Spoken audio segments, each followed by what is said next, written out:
and welcome to my channel. We all know the problems with those cheap molds from China. If you use them like 2 or 3 times, they bend and they don't work. They're not shiny anymore, stuff like that. So I was thinking about a way to still use them, and mine they bowed. They made a like a lump in the middle, so the resin would float to the outer perimeters of the molds, and in the middle is not much left. So I couldn't use them for coasters anymore. What I did was trying to make them bend a little more with my heat gun, and I achieved it. As you can see, they like really went up in the middle, and yeah, I'm trying to make something with it. I have a silicone mold that's for baking, and it has a lump like that, and I haven't even used it yet. But that's because the silicone is like really thin and bendy anyway.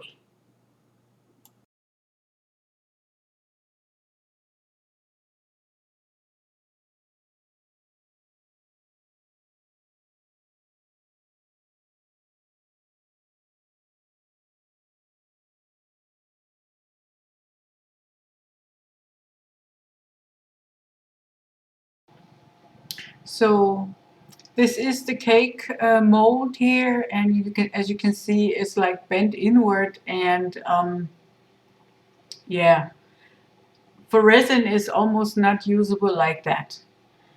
So I get me a little something to put underneath, to raise up the edges that are not the same way bent in as the other ones. As you can see, this is a little glitter box or something, you know. And I put it underneath the mold so it raises up the middle. So on Christmas they sell those artificial snowflakes, and I colored them myself with alcohol inks, and I want to use them today in this project. I'm pouring as much as I need in those cups. By the way, those cups are the same cups I colored those flakes in. As you can see, they have still color inside.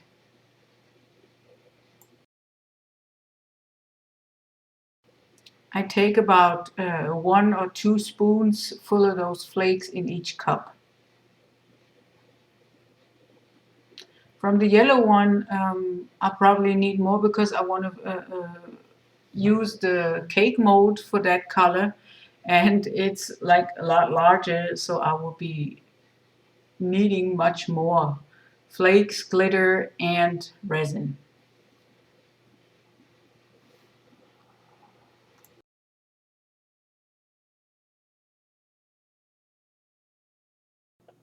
So I'm mixing those things together now, and I sped this one back up because like it's taking too long, as you know. So I mix up my flakes, the glitters, and at the end the resin together, and there's no magic about that. Just mix it and pour it, you know. So finally the resin to it, and then you gotta stir.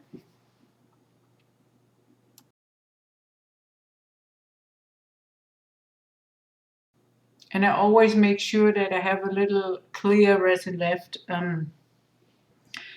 just in case I'll be needing some more. You know, sometimes you're just a little short on anything, and yeah, it's too bad then. So here are my colors. I'm showing them to you, um, and I like them. So we're ready to pour.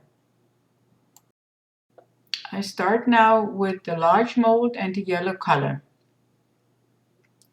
And I'm pouring, it's like a paste, so it's not really pouring into the mold, but you just have to like divide it somehow on the perimeter of the mold.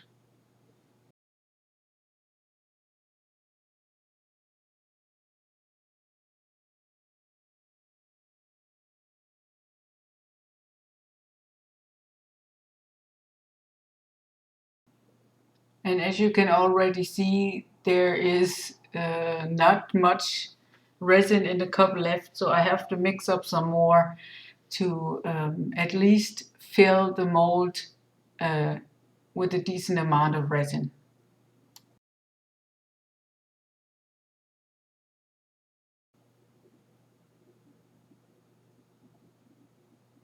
So empty it is. I'm trying to scrape out the cup, but it's clear that I have to do some more. From here on, I speed a little up and we'll see each other on the other side.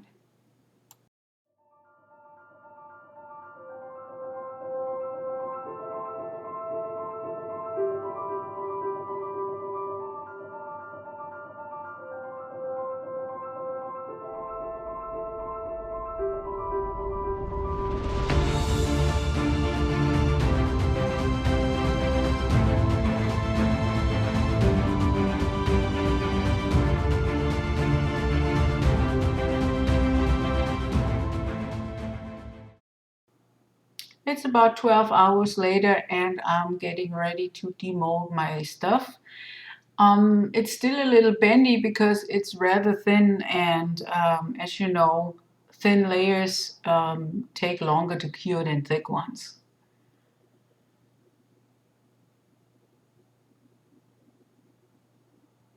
But it's hard enough to at least drill holes in there or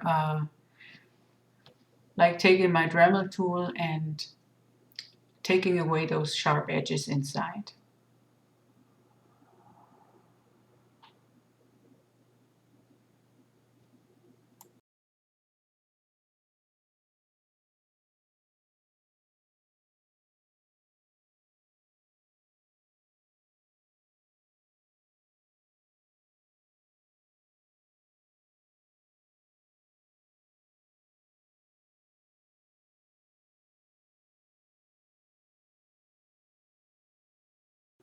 I like the glitter side a lot.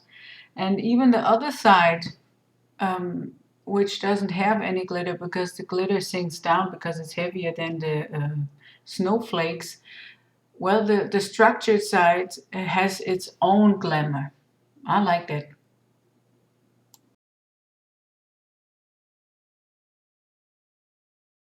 A little sped up right now.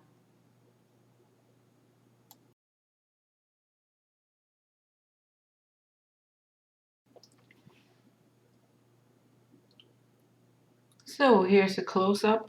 This is the structured side and this is the glittery side. And if I imagine this hanging out in the sunlight, oh my God, I love it already.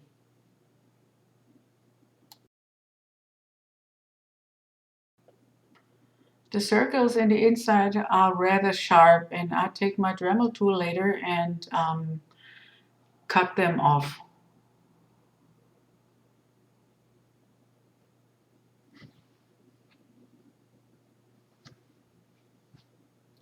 And there's some thinner pieces that I will remove all the way. And here's the big circle and I want to show you the stars I put in there. I probably can't see them really on camera.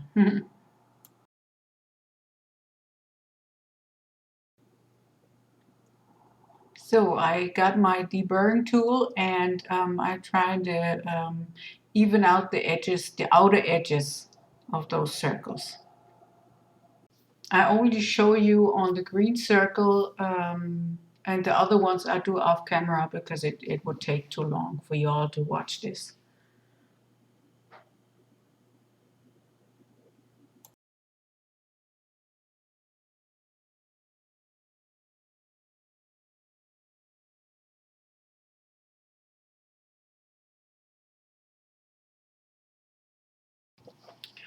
Sometimes you need like real tools to get rid of those edges and here I'm taking those raised flakes off which had sharp edges.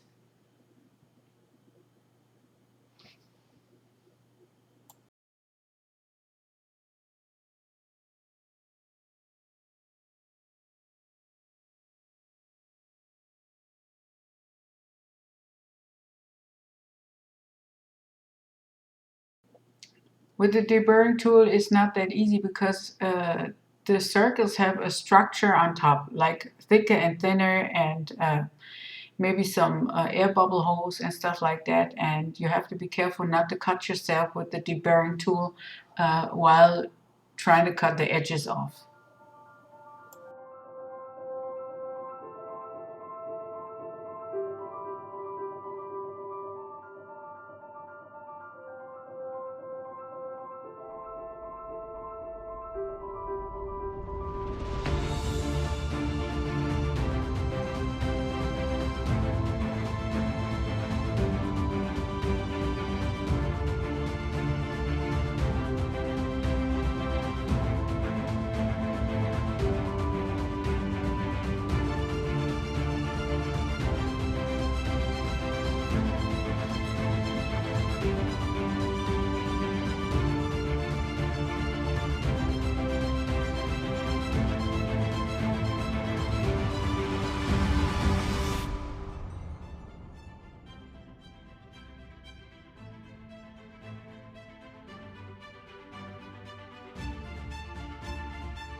I take my Dremel tool and sand with it the thin, sharp edges away in the inside of the circle.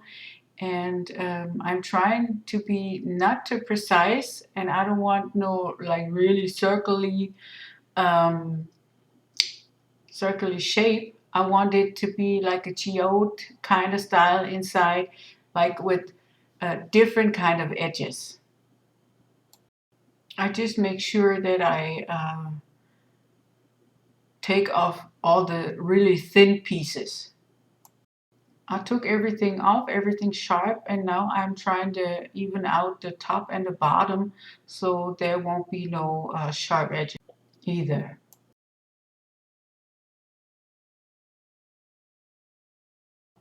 For those who seen my video from the leftover resin usage, they know that I have lots of those circles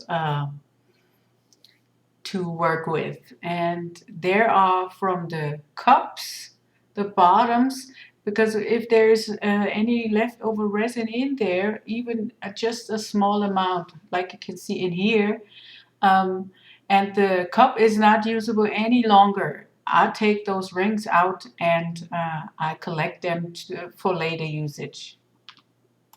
And I asked if anybody knows what to do with it, has some ideas for those circles. And in the comments, one lady said she would make a windchime with it. So this is what I do now for y'all to see. Here I'm trying to figure out what colors goes with what color and where to put them and how to put them in there. And as you can see, I have lots of colors that I can choose from. I mean, lots of colors. And they're all different.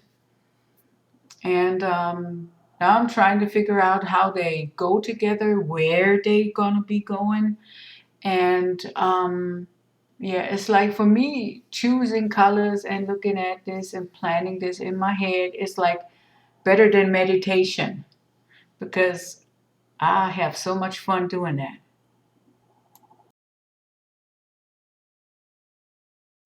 So I decided to have inside of one large circle, a small one, and three that are hanging down to the bottom. So that looks like I'm laying it out now. I'll do that with all 4 of the circles, but I'll do that off camera because it takes too long to show you all that. So here it is, the first circle on the big one, the second circle on the big one, and they all made the same. I have some transparent yarn in different sizes, and I use that here, the really thin ones, because their circles are not that heavy. So 3 circles and the 4th one. I drilled them holes where in those circles too tiny, and I had a hard time finding them when I wiped the dust off. So if you do the same thing, make sure that your holes are big enough for you to see them, you know, because I really had a hard time trying to find those holes. I used the strongest transparent yarn that I have to hang the whole thing up. Yeah, but if you hang it, you gotta make sure that it is straight. I like the way it looks, I really do. And imagining this in the sunlight, oh my gosh. I tied a knot, and now I'm putting some beads on it, glass beads for extra shine. I put about like 4 beads on there, and yeah, everybody can do that in their own taste. Nobody has to do it the way I do it. So use your imagination and it will just be fine. Or do nothing at all on top of that. Well, I put those 4 or 5 beads on there, and then I was tying a knot with a hook. So I'm able to hang the wind chime beneath the porch roof.